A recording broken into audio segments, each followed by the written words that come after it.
Kaya, hindi pa tayo nag-iingat. Angel! Kanina pa ako hanap ng hanap sa'yo. Ano ka ba? Ano ma? Ba't sinusundan niyo ba ako? Gabi na, ano ba? Umuwi ka na. Di niyo pa ba nahalata? Ayoko nang umuwi.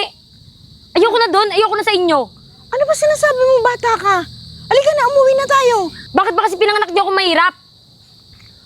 Wala kayong ginawa sa buhay niyo, kaya ganyan na lang tayuan niyo? Hindi man lang kayo nakaangat sa buhay? Nagtitinda kayo, pero wala man lang kayo naipundar kahit ano?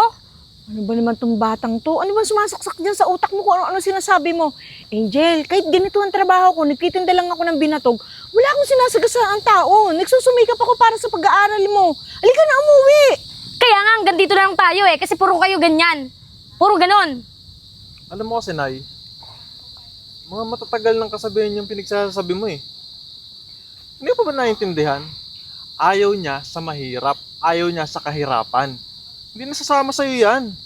Kaya nga sumama sa akin eh, kasi ako yung mayaman. Ano? Mag-aasawa ka na? Aba, Angel, mag-isip ka. Ang bata mo pa para lumagay sa ganyang estado. Alam ko na ginagawa ko, ma. Huwag niyo na akong diktahan, huwag niyo na akong turuan kung anong gagawin ko. Paano ba naman di kita pagsasabihan? Ako, hindi mo na ba iniisip? Ganda hirap ako sa buhay natin pagkatapos biglang mag-aasawa ka. Ano ka ba? Kinakailangan mo makapagtapos ng pag-aaral. Eh bakit, ma? Naisip niyo ba yung nararamdaman ko? Na kayo, nagtitinda lang kayo ng ganyan, binatog, hindi niyo ba naisip? Pinagtatawanan ng mga classmate ko, na ganito lang ako, wala akong ganyan. Sila meron. Oh, Umasa rin kasi kayo sa magulang niyo eh. Hindi kayo nagsikap ng mga bata pa kayo. Ayan, hanggang ngayon, dala niyo yung kahirapan ng magulang niyo. Tapos ngayon gusto niyo pa idama yung anak niyo? Hindi ko siya gustong idamay kung sino ka man. Kaya nga pinag-aaral ko siya para magganda yung magiging kinabukasan niya. Ang kaso ayan, pupunta sa pag-aasawa. Angel, mag-isip ka. basta ayoko nang umuwi. Huwag na kayong makulit.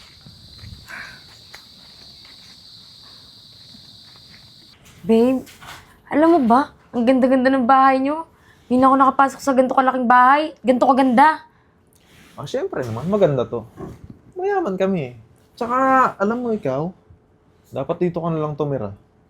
Kasi wala namang mabibigay sa yung magandang buhay yung mama mo. Imagine mo nga kung gaano kayo kahirap. Mahirap pa kayo sa daga eh. Kaya nga eh, siguro ang dami niyang pagkain dyan. Oo naman. Alam mo babe, pwede ka naman kasing dito tumira eh. Basta gagawin mo lang lahat ng gusto ko. Oo naman. Tsaka, alam mo yung nanay mo, hindi ka na mabibigyan ng magandang buhay. Kaya nga eh, nakakasawa na ngayong ganung buhay. Lagi na lang, nagtitinda, wala namang pera. Tapos nakikita pa ako ng mga classmate ko na ganito yung postura namin. Araw-araw siya nagtitinda, pero Oo nga babe eh. Tsaka, alam mo minsan, nandidiri na rin ako sa nanay mo. Dito, kakain ka ng masasarap. Tsaka, hindi lang yan. Kasi yung, alam mo yung kuya ko, binibigay nun sa akin lahat. Kasandal ako dun. Kaya ayun, pwede kang dito na lang tumira. talaga ba? Talaga ba, babe? Dito na ako titira? Oo naman. Promise, promise, promise, babe. Gagawin ko lahat para lumigaya ka lang. Ano? Tara, sa kwarto. Tara.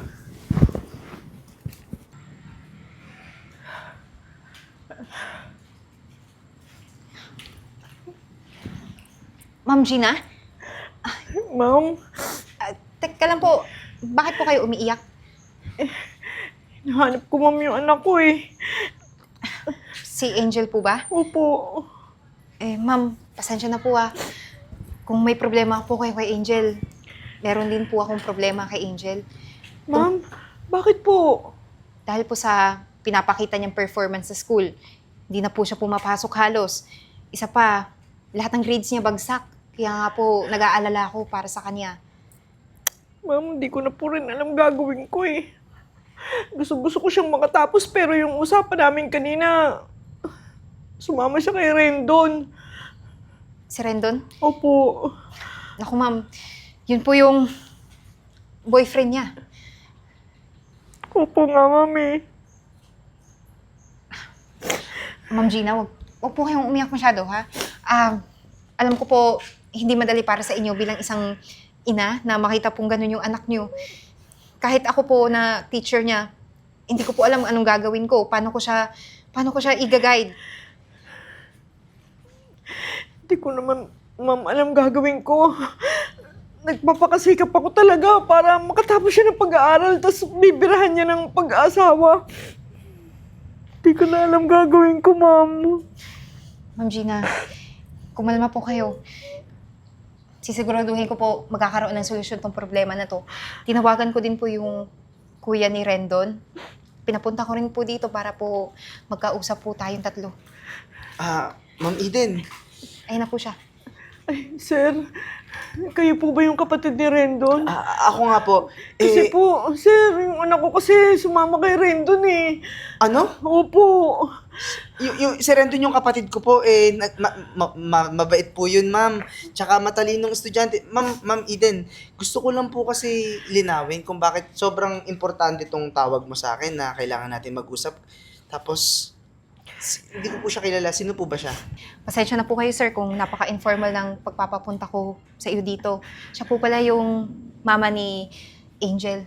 Si Angel po yung girlfriend ng kapatid nyo na sinasabi niyang sumama sa kapatid mo. Sorry Hindi kasi ganun yung pagkakakilala ko sa kapatid ko. Pasensya na po. Pero alam ko po, mabait si Rendon, nag-aaral ng mabuti. Ma'am, pumapasok naman yung kapatid ko, di ba? Sir, pasensya na po. Huwag po kayong mabibigla kung sabihin kong isang buwan nang hindi pumapasok ng maayos si Rendon. Pati na po yung anak ni Ma'am Gina. Kaya po napoproblema ako. Anong gagawin? Ganun po ba? Opo. Sir, Anak niyo po yung Angel? opo, sir, baka naman matutulungan niyo ako, ma'am. Paano mahanap yung anak ko? Sir, baka po may alam ko yung pwedeng puntahan ni Rendon. Si Rendon lagi kami nagkikita sa bahay. Nasa bahay lang siya, tsaka sinasabi niya sa akin maayos yung grades niya. Nagpapapunta siya doon ng mga kaibigan niya. Pero hindi ko alam kung yung Angel itinatago niya sa kwarto niya o pag wala ako, tsaka sila nagkikita doon. Pero kakausapin ko po si Rendon. Ma'am Eden, maraming salamat. Sinabi niyo sa akin na, Miss Gina, kung gusto niyo sumama po kayo sa akin ngayon. Sige, sir. Sige po. Sige po, pinagkakatiwala ko po si Ma'am Gina sa inyo. Ma'am, salamat po, ha. Walang anuman po. Halina po kayo. Sige po. Salamat po, Ma'am Eden. Sige po. Ma'am, Mag-ingat kayo. sige po. O ano, nasayan ka ba? Siyempre naman. Tinatanong pa ba yan? Tagal-tagal kaya nating bakante, no? Sabi ko naman sa'yo, kung bahala sa'yo. Yun yung gusto ko sa'yo eh. Anong gusto? Ha, Rendon? Ano? Alam mo, hindi ko malalaman yung mga pinanggagawa mo? Na binabahay mo na tong babaeng to dito sa pamamahay natin? Mga estudyante pa kayo?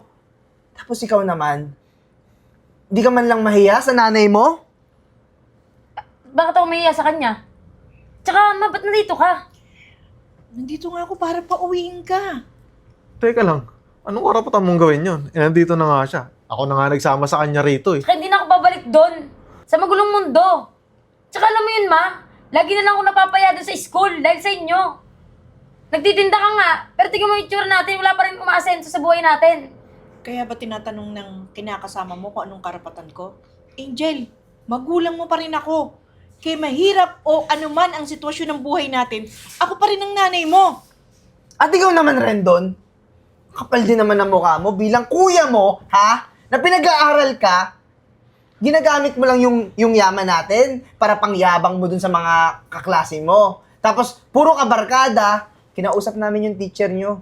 Si Ma'am Eden, nalaman namin lahat ng mga pinanggagawa nyo. Ha? Ano, di ka napasok sa school? Tapos dito lang kayo sa bahay, nagbubulakbol? Pero kuya, naglilibang lang naman ako eh. Nakakasawa sa school. Puro na lang project. Lagi na lang sila nanghihingi ng output. Tinatamad ako. Pero ang babata nyo pa para pasukin yung ganyang sitwasyon, Angel. Nagpapakahirap ako sa init ng araw. Araw-gabi ako nagtitinda para sa pag-aaral mo. Ano ka ba? Ano ka ba, ma? Masaya ako sa ginagawa ko, tsaka ayoko nang bumalik doon. Ayaw nyo nang bumalik. Eh kung ngayon sasabihin ko sa inyong dalawa na wala na kayong titirhan, lalo ka na rin doon. Oo. Pero, kuya, bakit? Bakit? Ba't di mo tanongin yung sarili mo? Ha? Intindihin mo naman ako, kuya. Nakaka-stress din naman kasi sa school eh. Tapos minsan, nagagalit pa yung mga teacher. Eh, maliit nga talaga yung kukote mo. Hindi ko alam bakit naging kapatid kita eh. Alam mo rin doon, hindi ka titino hanggat nandito ka sa poder ko. Ngayon, magbanat ka ng buto dahil hindi ka na mag-aaral, wala ka ng tirahan, isama mo to. Alam mo, Nanay Gina, gusto kitang tulungan sa buhay na meron ka ngayon. Tapos, kung ganito yung anak mo, pasensya na, pero mas mabuting lumayas silang parehas. Alam niyo, umalis kayong dalawa ngayon. Layas!